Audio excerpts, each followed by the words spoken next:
Hi guys, good morning. Today we have to study the next topic of electricity, that is electric current. Okay, let us now start electric current. And first now we know what is electric current. तो हम देखते हैं electric current क्या है. Electric current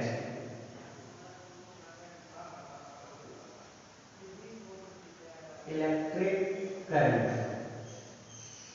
तो electric के बारे में पहले पढ़ चुके हैं. इलेक्ट्रिक या इलेक्ट्रिसिटी के बारे में.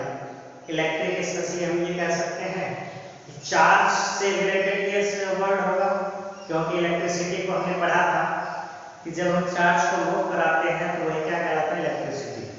तो इलेक्ट्रिक मीन्स यहाँ पे चार्ज से मतलब रहेगा और उसका करंट. अब करंट मीन्स क्या है इसको देखते हैं. तो हिंदी वर्ड हम जानते हैं और सुने होंगे धारा, जिसे कहते हैं पानी की धारा, जिसको बोलते हैं स्ट्रीम ऑफ वाटर, पानी की धारा.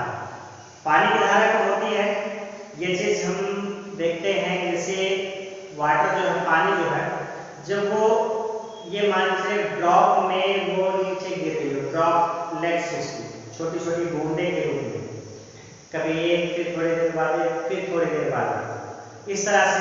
या पानी जो है वो जैसे हम फेंक दें ऐसे, तो एक मौसम उसमें आएगा थोड़ी देर के, फिर मौसम खत्म हो जाएगा. लेकिन ऐसे कंडीशन में जैसे मान लेते हैं हैंडपंप चला रहे हो या ट्यूबवेल जिसको हम बोलते हैं, तो उसको जब चलाते हैं उसमें कंटिन्यू वाटर जो है वो राइज होता है, कंटिन्यू वाटर जो है फ्लो होता है. तो कंटिन्यू फ्लो को ही हम स्ट्रीम बोलते हैं. स्ट्रीम हमने कभी भी अगर कहा होगा, जैसे किसी रिवर की बात करें, ओशन की बात करें, तो उसमें अगर ये जो उसकी वेव्स होती हैं, जो लहरें होती हैं, वो कंटिन्यू एक डायरेक्शन में बढ़ती रहती है, तो उसको हम बोलते हैं धारा, स्ट्रीम. सेम वही बात यहाँ पे है. हिंदी नेम तो सेम है, बस इंग्लिश नेम बदल दिया गया. वहाँ पे स्ट्रीम और यहाँ पे इसको कहा गया है करंट. बाकी सेंस दोनों का सेम है. वहाँ पे जो स्ट्रीम की बात करते थे तो वाटर का कंटिन्यू फ्लो होता था, और यहाँ पे करंट की बात करेंगे तो कंटिन्यू फ्लो, इसका भी मतलब है कंटिन्यू फ्लो. इससे पहले क्या जुड़ा हुआ है, इलेक्ट्रिक, यानी इलेक्ट्रिसिटी का कंटिन्यू फ्लो, वो क्या कहलाएगा, करंट, इलेक्ट्रिक करंट है. तो अब हम यहाँ से समझ सकते हैं इलेक्ट्रिसिटी या इलेक्ट्रिक किसको कहा हमने, चार्ज को. और वो चार्ज कौन सा था, पॉजिटिव चार्ज. पॉजिटिव चार्ज को मूव करा रहे थे तो वहां पे क्या मिल रहा था, इलेक्ट्रिसिटी मिल रही थी.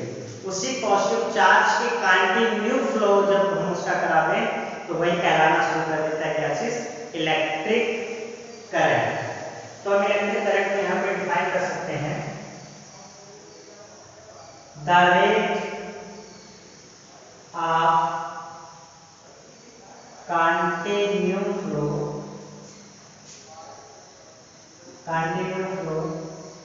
of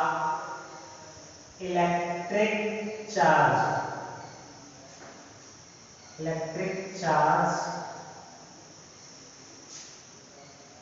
is called electric current.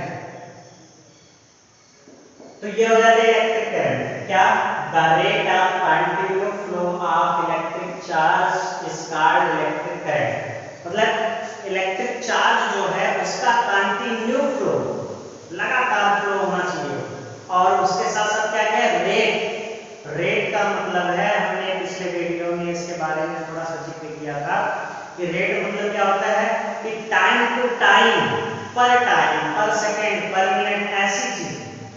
तो क्योंकि हम जानते हैं कि टाइम तो हमेशा कंटिन्यू वो चलता ही रहता है, तो जैसे वो अगर करंट फ्लो कर रहा है तो उसमें टाइम तो लगेगा ही. तो वही बताया गया है कि the rate of continue flow of electric charge is called electric current. तो उसकी रेट मिलनी चाहिए इलेक्ट्रिक चार्ज, तो इसको हम कहते हैं इलेक्ट्रिक करंट. तो अब हम मान लेते हैं लेट, तो क्या बताएगा इसमें कि रेट मतलब टाइम होना चाहिए, किसी टाइम में फ्लो होना चाहिए क्या चीज, चार्ज. तो किसी टाइम में चार्ज फ्लो हो उसे हम क्या कहेंगे, इलेक्ट्रिक करंट कहेंगे. तो नीचे से देखते हैं let in time T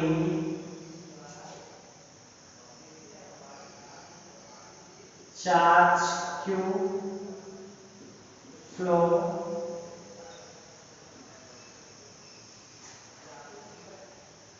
charge Q flows in an electric circuit. किसी इलेक्ट्रिक सर्किट में वही वायर जिसमें हमने इलेक्ट्रिक चार्ज को फ्लो कराना है। तो किसी सर्किट में ये मान लेते हैं टाइम t में चार्ज Q फ्लो होता है। तो अभी डेफिनेशन के अकॉर्डिंग अगर हम बात करें तो अगर चार्ज फ्लो होता है किसी टाइम में तो उसको हम क्या कह देते हैं electric current. So electric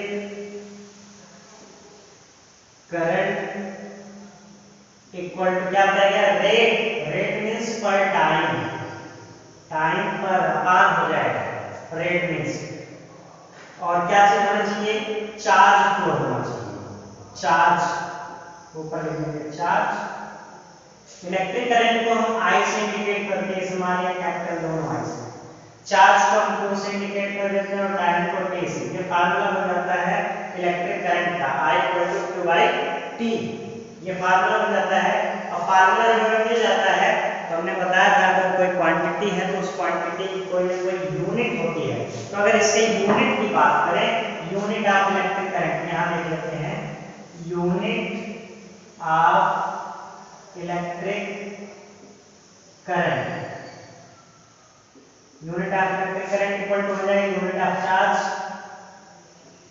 unit of charge upon unit of time. ये चीजें unit of electric current equal to unit of charge. तो यूनिट ऑफ चार्ज क्या हो जाएगा कूलाम। इसको हम पहले पढ़ चुके हैं। कूलाम अपॉन टाइम की यूनिट क्या होती है सेकंड। तो इसको हम इस तरह लिख सकते हैं कूलाम पर सेकंड, कूलाम पर सेकंड। और एक चीज ध्यान देंगे करंट के बारे में डिस्कस किया था साइंटिस्ट एम्पियर, इसलिए एसआई यूनिट की अगर इसकी बात करेंगे इलेक्ट्रिक करंट की तो इसको हम इसके प्लेस पे लिख सकते हैं एम्पियर। दोनों सेम चीजें, एम्पियर मींस कूलाम पर सेकंड, दोनों सेम है इक्वल रहेगा। तो ये रहा इलेक्ट्रिक करंट। इलेक्ट्रिक करंट अब जैसे इससे पहले हमने इलेक्ट्रिक पोटेंशियल को पढ़ा था उसी तरह से और उसके हमने डिवाइस के बारे में पढ़ा था कि इलेक्ट्रिक पोटेंशियल को हम किस डिवाइस से मेजर कर सकते हैं, उसकी अमाउंट को कैसे जान सकते हैं।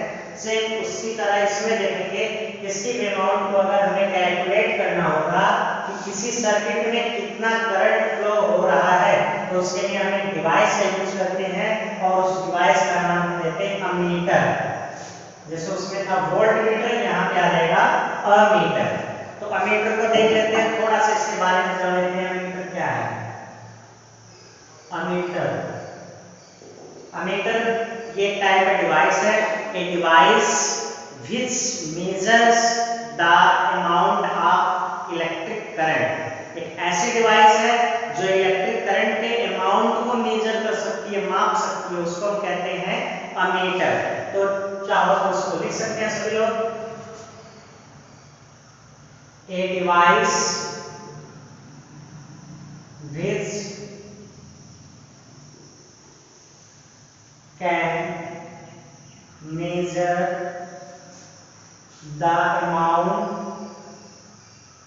ऑफ इलेक्ट्रिक करंट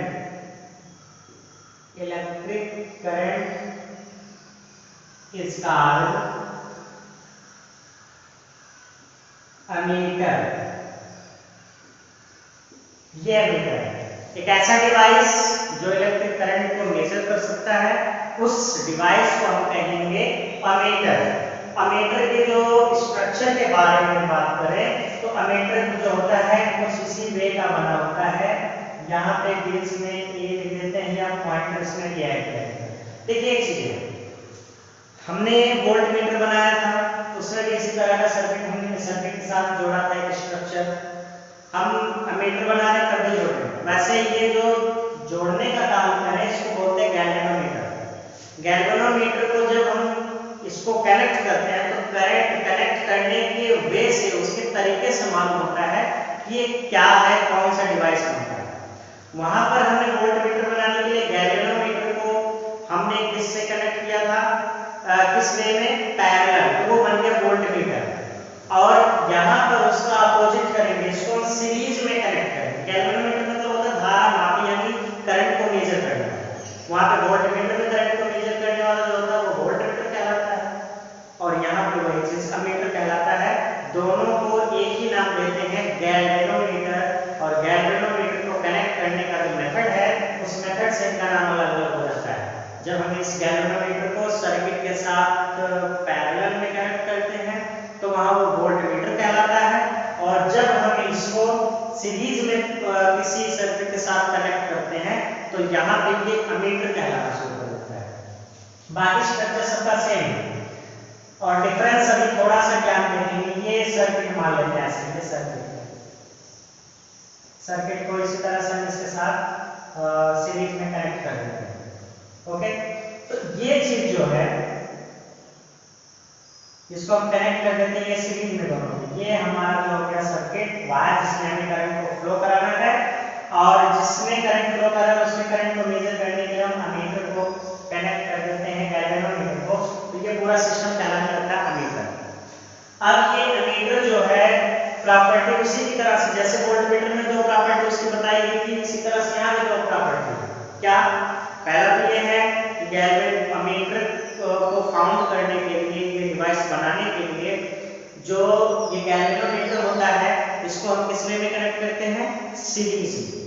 ठीक। और दूसरी चीज क्या है कि जब हम सीरीज में कनेक्ट करते हैं तो इसमें भी वायर लगे होते हैं, ये भी मेटल का बना होता है, तो इसका कुछ ना कुछ रेजिस्टेंस बनता है। रेजिस्टेंस को हम आगे पढ़ेंगे कि जब हम उसको सीरीज में कनेक्ट करते हैं तो जो टोटली रेजिस्टेंस होता है, रिजल्टेंट रेजिस्टेंस होता है, वो इंक्रीज हो जाता है, बढ़ जाता है। और ये कैसे बढ़ता है हम आगे टॉपिक में इसका डिस्कस करेंगे।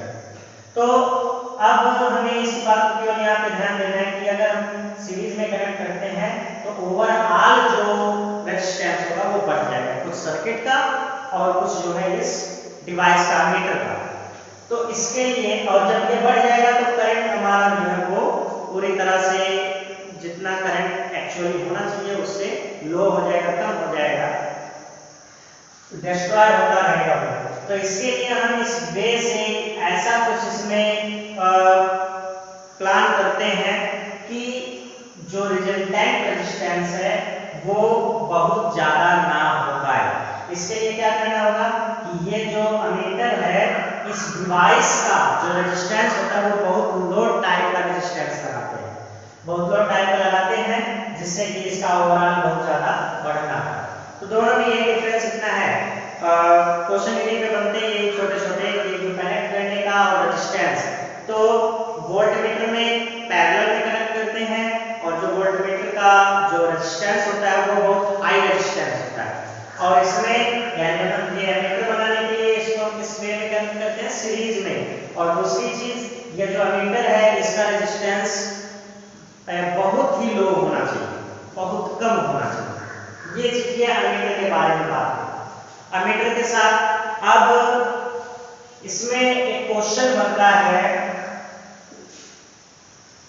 जो प्रायः पूछे जाते हैं, what do you mean by 1 ampere? 1 ampere,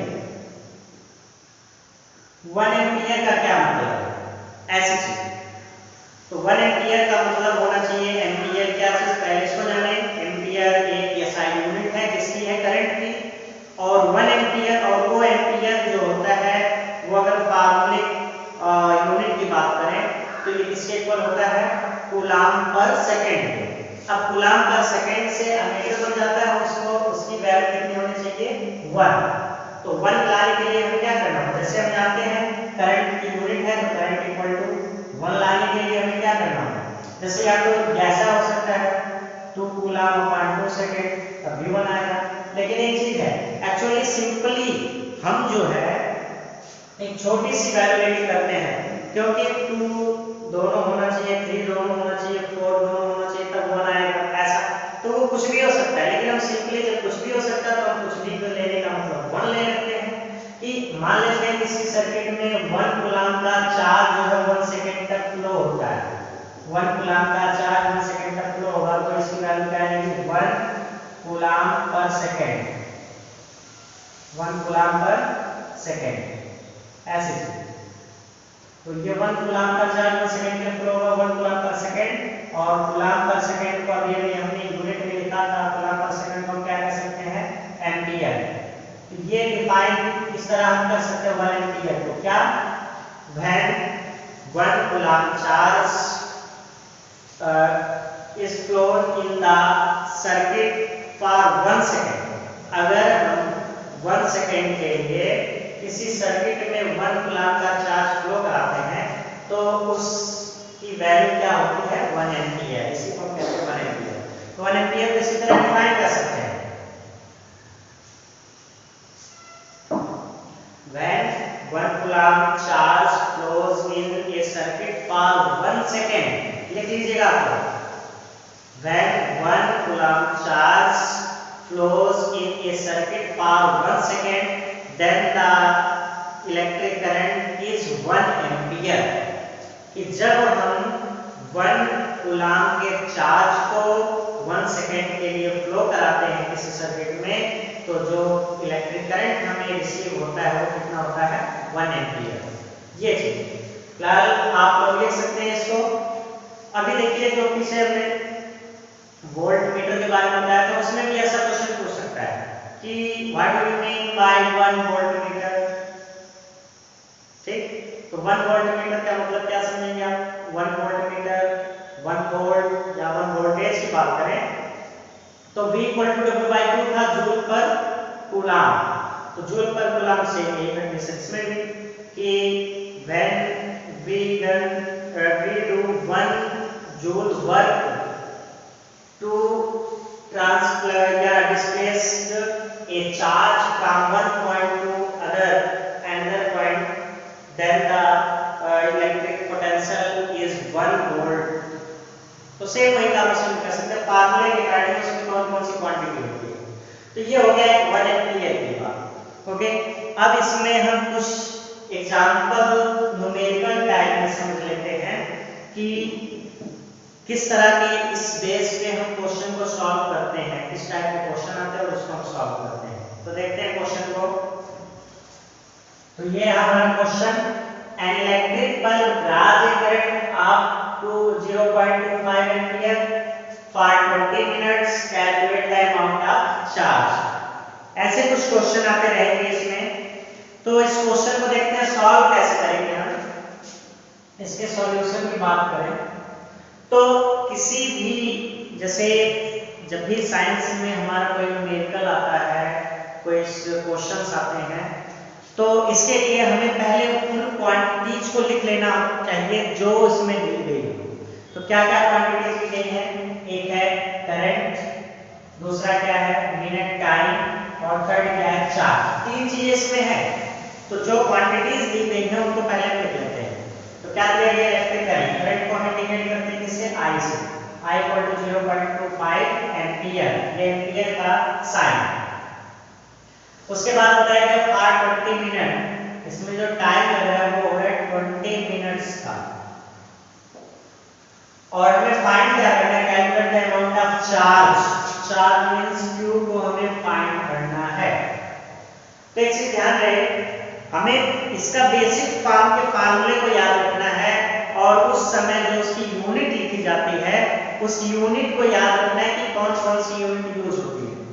तो फार्मूला को हमें याद रहना चाहिए। फार्मूला क्या होता है, I = Q/T। ये फार्मूला है, और इसकी यूनिट की अगर बात करें कूलम पर सेकंड था, और इसका क्या था एम्पियर। तो एम्पियर तो इसका क्या ही है, इसको तो फाइंड नहीं करना है, और टाइम को हमने इसकी यूनिट सेकंड में इंडिकेट की थी, सेकंड में लिखे थे इसे। अब यहाँ पे देखिए टाइम किसमें दिया गया, मिनट में। तो हमारा सबसे पहला काम ये होगा कि इसको हम उसके क्लास 9 में हम लोग पढ़े हैं यूनिट के सिस्टम्स जो है ये सिस्टम में ही इंडिकेट करते हैं। तो ये मिनट में है, जबकि टाइम को हमने यूनिट लिखते समय किसमें रखा था, सेकंड में। तो पहले इसको सेकंड में कन्वर्ट करते हैं। तो हम जानते हैं 1 मिनट में कितने सेकंड होते हैं, 60, इसलिए 60 से मल्टीप्लाई कर देंगे, ये हो जाएगा सेकंड, या इतना मल्टीप्लाई करेंगे 1000 टू 100 सेकंड। अब हम इसकी वैल्यू फाइंड आउट करते हैं। करंट कितना दिया गया है, करंट के प्लेस करते हैं 0.25, चार्ज नहीं मालूम तो फाइंड करना है, टाइम की वैल्यू है 1200, इसको हम जो है टाइम पे प्लेस कर दें। अब इसको सॉल्व करें, यहाँ पे जब हम इसको ट्रांसफर करेंगे साइड से तो ये यहाँ पे डिवाइड है 1200, जब इधर आएगा तो इसके साथ क्या हो जाएगा, मल्टीप्लाई हो जाएगा, तो Q इक्वल टू हो जाएगा 0.25 इंटू 1200। अब इनका मल्टीप्लाई अगर हम करते हैं तो वो आ जाएगा 300, मल्टीप्लाई आप लोग पढ़िए 300 कूलम, ये चीज ऐसा रहेगा। अब इसमें करंट, इलेक्ट्रिक करंट से रिलेटेड जो क्वेश्चन आएंगे वो ये तीन क्वांटिटी में से कोई दो दी रहेंगी, एक को हमें फाइंड करना रहेगा, तो फार्मूला बेसिकली हम यही यूज करेंगे, और जो चीज हमें फाइंड करना है उसको इस तरह से हम फाइंड आउट करेंगे। तो ये हो गया I equal to Q by T। अच्छा Q की बात करें, यहाँ पे एक चीज और समझ लें, एक फार्मूला नया मिल जाएगा हमें, I इक्वल टू क्या है, Q by T, I equal to है Q बाई T। अब अगर हम Q इक्वल टू फाइंड करें तो क्या हो जाएगा, I इनटू T। ये चीज यहाँ समझ आता है, सेम वही चीज है, बस ट्रांसफर किया गया है। अच्छा इससे पहले वाले टॉपिक में हमने पढ़ा था Q इक्वल टू क्या होता है, यानी फर्स्ट टॉपिक में जो हमने पढ़ा था charge equal to N into T होता है। अब अगर हम इन दोनों को देखें तो ये भी Q के इक्वल है, ये भी Q के इक्वल है, तो चाहे हम ये मान लें कि जब इनका लेफ्ट साइड इक्वल है तो राइट साइड इक्वल होगा, या हम ये मान लें यहाँ Q के प्लेस पे Q इक्वल टू क्या है, यानी ये रख देंगे, तो क्या हो जाएगा, यानी E इक्वल टू IT। ये भी फार्मूला बन जाता है, इस फार्मूले के बेस पे भी क्वेश्चंस आते हैं, रिजल्ट्स आते हैं जिसको मैं सॉल्व कर रहा हूँ। तो उसमें क्या चीज रहेगा, चार क्वांटिटी दी है, क्या है, N है, E है, I है और T है। तो इस बेस पे इसी में हम ये काम कर सकते हैं, ये जो क्वेश्चन दिया गया है इसी में आगे और बढ़ा के वो कह सकता है, जैसे कैलकुलेट अमाउंट का चार्ज ये कह दिया इसमें, उसके बाद ये कह दें कि एंड नंबर्स ऑफ इलेक्ट्रॉन्स, ये इसी में जोड़ सकता है कि इलेक्ट्रॉन कितने होंगे।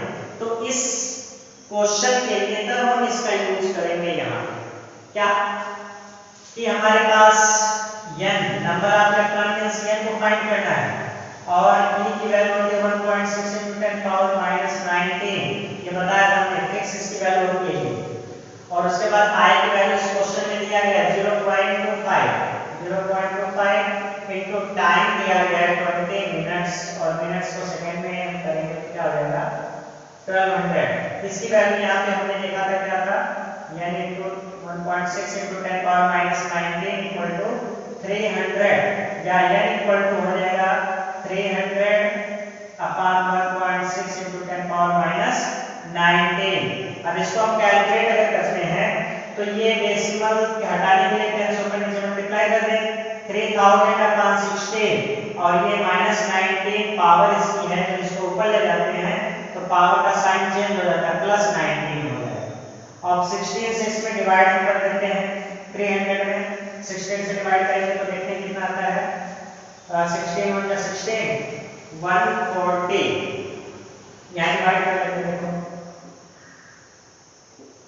16 × 16 हो जाएगा, 14 बचेगा 140। अब 16 8 जा 128, फिर यहाँ बचेगा क्या 12 0, फिर 16 7 जा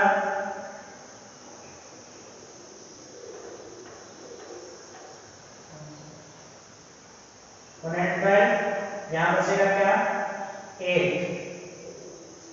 बचेगा। अब डिवाइड नहीं हो पा रहा है तो डेसिमल लगाते कैंसिल। ये आ जाएगा 187.5 into 10 पावर प्लस 19। और ऐसे आंसर को लिखते समय हम जो ये पावर के फॉर्म में दिया जाता है तो हमेशा याद रहे डेसिमल जो है उससे पहले ओनली 1 डिजिट होना चाहिए और इससे पहले यहाँ पे 3 डिजिट है, तो इस डेसिमल को उठा के यहाँ कर देंगे 1.875 into 10 पावर। अब ये डेसिमल को उठा के हम लेफ्ट साइड में ले गए हैं, तो लेफ्ट साइड में लाने पर देखेंगे जितने डिजिट पर लेफ्ट साइड में आएगा उतना पॉजिटिव वैल्यू बढ़ेगी। ये क्लास 9th में हम पढ़ते हैं ऑर्डर एंड मैग्नीट्यूड, तो इसमें जो है ऑर्डर फॉर्म में जब भी हम लिखते हैं तो डेसिमल को अगर हम राइट लेफ्ट साइड में ले जाते हैं तो पॉजिटिव पावर बढ़ती है और अगर उसे राइट साइड में ले जाते हैं तो नेगेटिव पावर बढ़ती है। तो इसको हम दो प्लेस पे लेफ्ट साइड में, इसलिए दो पॉजिटिव बढ़ेंगे यानी 21 हो जाएगा, इतने इलेक्ट्रॉन्स होंगे उसके। तो इस टाइप्स के क्वेश्चन आते रहते हैं इलेक्ट्रिक करंट से रिलेटेड। और एक चीज ध्यान दीजिएगा, जब भी न्यूमेरिकल सॉल्व करने की बात आए तो जिस क्वांटिटी की वैल्यू हम फाइंड आउट करते हैं लास्ट में उसके साथ अगर उसकी कोई यूनिट है तो उसे जरूर लिखेंगे, वरना नंबर कट हो जाएगा, वो आंसर कंप्लीट नहीं माना जाता। तो इसलिए जैसे हमने यहाँ पे कैलकुलेट किया था कि Q की वैल्यू 300 आया था, तो Q जो क्वांटिटी है इसका जो यूनिट होती है वो क्या होगी, कूलम, इसलिए हम लिखेंगे 300 कूलम। तो ये चीज ध्यान दें। तो ये रहा इलेक्ट्रिक करंट से रिलेटेड कुछ पॉइंट्स, और इसके बाद के जो पॉइंट्स है जो टॉपिक है उसको हम नेक्स्ट वीडियो में बनाएंगे। आज के लिए इतना ही, थैंक यू।